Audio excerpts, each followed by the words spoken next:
हाँ तो प्यारे बच्चों, आप सबने खिचड़ी तो खाई होगी।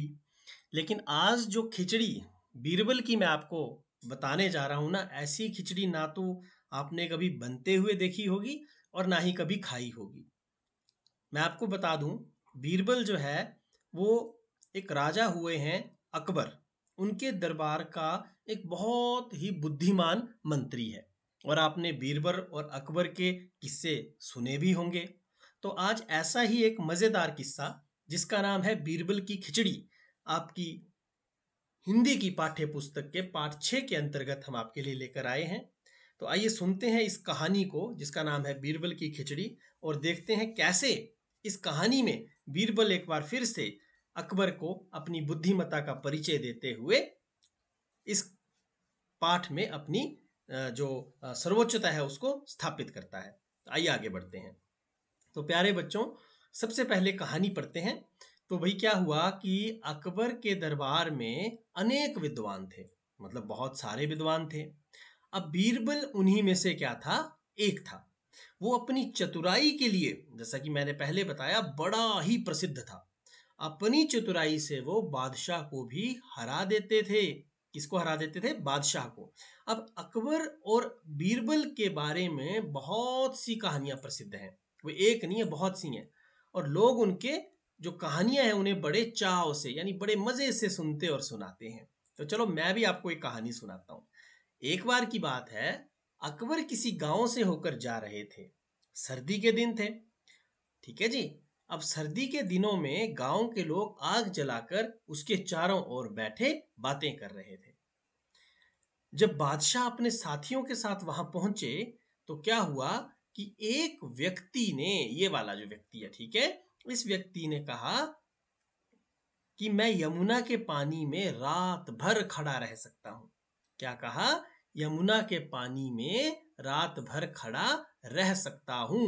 यमुना नदी है, और उस नदी के पानी में, ठंडे पानी में पूरी रात खड़े रहना बड़ा ही मुश्किल काम है, और वो भी कब? सर्दी में। अब जब अकबर को इस बात का पता चला तो विश्वास नहीं हुआ। और जब विश्वास नहीं हुआ तो उन्होंने उस व्यक्ति से कहा कि यदि तुम सारी रात पानी में खड़े रहो तो मैं तुम्हें थैली भर मोहरें, यानी कि सोने के सिक्के इनाम में दूंगा। अब वो मान गया, क्योंकि सोने के सिक्के कौन नहीं चाहता। अब अगली रात वो व्यक्ति यमुना के ठंडी जल में पूरी रात खड़ा रहा। पूरी रात खड़ा रहा, और प्रातः यानी सुबह वह बादशाह के दरबार में आ गया। अब जब वो सुबह बादशाह के दरबार में आ गया तो बादशाह ने आश्चर्य से, यानी हैरानी से पूछा, तुम इतनी सर्दी में सारी रात पानी में कैसे खड़े रहे? उसने नम्रता से, यानी विनम्र भाव से, प्रेम से उत्तर दिया, महाराज, आपके राजमहल से दीपक का प्रकाश आ रहा था। मैं उसे देखते हुए सारी रात पानी में खड़ा रहा। ये है अकबर का राजमहल। और इस राजमहल में ये रहा वो दीपक, एक छोटा सा दिया, दिवाली में आपने जलाया होगा। और इसने कहा कि इस दिए के प्रकाश से मैं यहां पर खड़ा रहा। ठीक है। बादशाह ने कहा, तो तुम मेरे दीपक की गर्मी के कारण ही सर्दी से बच सके, कोई इनाम तुम्हें नहीं दिया जाएगा। अब ये सुनकर वो बेचारा बड़ा दुखी हुआ और उदास होकर के वहां से चला गया। अब राजा को कुछ बोल तो सकते नहीं थे। उस समय बीरबल भी दरबार में ही थे। उन्होंने सोचा इस दुखी व्यक्ति की सहायता करनी चाहिए, इस दुखी व्यक्ति की मदद करनी चाहिए। अब क्या हुआ कि दूसरे दिन बीरबल दरबार में नहीं आए। बीरबल दरबार में नहीं आए। और जब बीरबल दरबार में नहीं आते हैं तो अकबर को चिंता हो जाती है कि कहीं बीरबल बीमार तो नहीं पड़ गए। उन्होंने बीरबल को तुरंत बुलावा भेजा, यानी कि बोला कि भाई आओ। बीरबल ने कहा, मैं अभी नहीं आ सकता हूं। मैं क्यों नहीं आ सकता हूं? क्योंकि मैं कुछ काम कर रहा हूं, और जब मेरा काम हो जाएगा, मेरी खिचड़ी पक जाएगी, तो उसके बाद जो है वो मैं आ जाऊंगा। अब अगले दिन बीरबल को फिर दरबार में न देखकर बादशाह ने सोचा, और फिर बोला कि क्यों ना चलो स्वयं ही चल कर देखते हैं भाई, कि बीरबल जी कौन सी खिचड़ी पका रहे हैं जो पक ही नहीं रही है, जो खत्म ही नहीं हो रही है। तो उन्होंने क्या किया कि खुद वहां पर चल पड़े देखने के लिए। और जब बादशाह वहां पहुंचे तो उन्होंने देखा कि एक बहुत लंबे खंबे के यानी बांस के ऊपरी सिरे पर एक हांडी लटकाई हुई है, ठीक है, और हांडी के बहुत नीचे भूमि पर थोड़ी सी आग जला रखी है। अब बादशाह ने कहा हैरानी से कि भैया बीरबल जी, बीरबल महाराज, भला ये खिचड़ी कैसे पक सकती है? हांडी तो आग से बहुत दूर है ना। तो देखिए ये है बीरबल जी, ये बैठे हुए हैं हमारे बीरबल जी, और ये हैं हमारे अकबर जी जो खड़े हैं, राजा साहब। अब ये देखिए कितने ऊपर इसने जो है वो खिचड़ी के लिए हांडी में खिचड़ी डाली है, और नीचे जो है वो आग जलाई है, वो भी थोड़ी सी। अब क्या होता है, बीरबल ने उत्तर दिया, हुजूर, अगर वो व्यक्ति राजमहल के दीपक की गर्मी के सहारे सारी रात ठंडे पानी में खड़ा रह सकता है, तो इस आग से मेरी खिचड़ी क्यों नहीं पक सकती? अब ये सुन करके अकबर को बात समझ में आ गई। उन्होंने दूसरे दिन ही उस व्यक्ति को दरबार में बुलाया और बड़े सम्मान के साथ उसको मोहरों की थैली भेंट कर दी। समझे आप? कहने का मतलब ये है कि उस आदमी ने दीपक से प्रेरणा ली कि अंधेरे में एक अकेला दीपक कैसे पूरी रोशनी को चीर रहा है, और रोशनी को चीरते हुए प्रकाश फैला रहा है और अंधकार को दूर भगा रहा है। वो दिया ये सोचकर बुझ नहीं जा रहा कि भाई चारों ओर अंधेरा है तो मैं जल करके क्या करूंगा। ठीक उसी प्रकार इस व्यक्ति ने सोचा कि इस भरी ठंडी रात में मुझे यहाँ खड़े रहना है, क्योंकि मुझे इनाम जीतना है। लेकिन इसका राजा जी ने उल्टा मतलब समझ लिया। उन्होंने सोचा कि भाई ये तो मेरे दीपक की गर्मी से खड़ा रहा। तो ये समझाने के लिए बीरबल ने ये स्वांग रचा। चलिए आगे बढ़ते हैं। उम्मीद करता हूँ आपको ये कहानी अच्छी लगी होगी। इस कहानी पर अब आधारित कुछ अभ्यास के प्रश्न करने से पहले थोड़ी सी बातचीत कर लेते हैं। तो सबसे पहले आप बताएंगे कि आप सर्दी को कम करने के लिए क्या क्या कर सकते हैं। देखिए दीपक के सहारे तो सर्दी कम होगी नहीं, ये तो पता लग गया ना हमें। तो सर्दी के लिए हम एक तो आग जला सकते हैं, आजकल लाइट होती है हमारे पास तो हम हीटर जला सकते हैं, बिस्तर में बैठ सकते हैं। और दूसरा, अपने द्वारा किए गए सबसे कठिन काम का अनुभव आपको बताना है। जैसे उस व्यक्ति का सबसे कठिन काम क्या था, वो ठंडे पानी में सारी रात खड़ा रहा, यमुना के पानी में। तो यदि आपने कोई मुश्किल प्रश्न कभी याद किया हो, आपने कोई भी कार्य ऐसा किया हो जो बहुत कठिन हो, तो आप ज़रूर बताइए। इसके बाद आपके अनुसार पकाने के लिए बर्तन से आग कितनी दूर होनी चाहिए? ये तो बहुत ज़्यादा दूर तो नहीं होनी चाहिए ना, बिल्कुल थोड़ी सी दूर होनी चाहिए। जैसे जितना हम चूल्हे पे रखते हैं ना, तो कितना, मतलब थोड़ा सा, हमारा जो ये कह सकते हैं हम कि एक घरिट के बराबर दूरी होती है, या उससे थोड़ी सी ज़्यादा होती है। बहुत ज़्यादा दूर होगी तब तो पकेगा ही नहीं। तो क्या आपने कभी खिचड़ी खाई है? मैंने शुरू में भी आपसे पूछा होगा, मुझे विश्वास भी है कि आपने खाई होगी, लेकिन इस तरह की खिचड़ी नहीं खाई होगी जो बीरबल बना रहे हैं, क्योंकि ये तो कभी बनेगी ही नहीं। तो क्या आपको पता है कि इसे कैसे बनाया जाता है? अगर नहीं पता है तो अपने मम्मी पापा से जरूर पूछना, और कमेंट बॉक्स में मुझे भी बताना, और अपने विद्यालय में जाकर अपने अपने गुरु जी को, अपने अध्यापक को भी जरूर बताना। चलिए आगे बढ़ते हैं और कुछ अभ्यास के प्रश्नों को हल कर लेते हैं और देखते हैं कि उनमें क्या कुछ खास है। तो चलिए शुरू करते हैं अभ्यास के प्रश्नों को हल करना। पार्ट 6 है हमारा ये। तो सबसे पहला प्रश्न है, बीरबल किस लिए प्रसिद्ध थे? तो भाई बीरबल अपनी चतुराई के लिए प्रसिद्ध थे। वो व्यक्ति पूरी रात पानी में कैसे खड़ा रहा? राजमहल से आती हुई दीपक की रोशनी से प्रेरणा लेकर। बादशाह को उस व्यक्ति की बात पर आश्चर्य क्यों हुआ? क्योंकि उन्हें विश्वास ही नहीं हो रहा था कि कोई इतनी ठंड में कैसे यमुना जी के पानी में खड़ा रह सकता है। बादशाह ने अगले दिन उस व्यक्ति को इनाम क्यों नहीं दिया? क्योंकि उन्हें लगा कि दीपक की गर्मी से वो आदमी पानी में ठंड होने के बावजूद खड़ा रहा, जो कि बिल्कुल गलत था। फिर बीरबल ने उस व्यक्ति की सहायता कैसे की? खिचड़ी पकाने का प्रयोग करके बीरबल ने बादशाह को बता दिया कि वो आदमी इनाम का हकदार है ना जी। तो इसके बाद आगे बढ़ते हैं। अब देखिए यहाँ पर क्या है, यहाँ लिखा है कि पढ़िए, समझिए और चिन्हित शब्दों के विपरीत शब्द लिखने हैं आपने।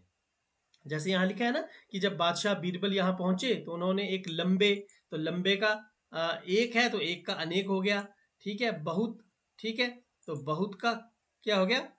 कम हो गया। नीचे, नीचे भी यहाँ पर किया हुआ है, और नीचे का क्या है? ऊपर हो जाएगा। दूर का क्या हो जाएगा? पास हो जाएगा या नजदीक हो जाएगा, ठीक है। चलिए आगे है, अकबर के दरबार में अनेक विद्वान थे। अकबर अकबर के दरबार में अनेक विद्वान थे। यहाँ में शब्द नहीं लिखा है ऊपर, लेकिन नीचे लिखा हुआ है। तो इसी तरीके से अकबर अकबर और बीरबल के बारे में अनेक कहानियां प्रसिद्ध हैं।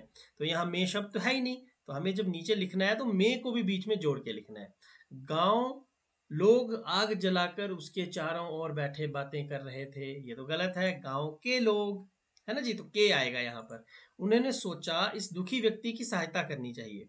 उन्होंने सोचा इस दुखी व्यक्ति की सहायता, ऊपर की नहीं है और यहाँ पर की आएगा।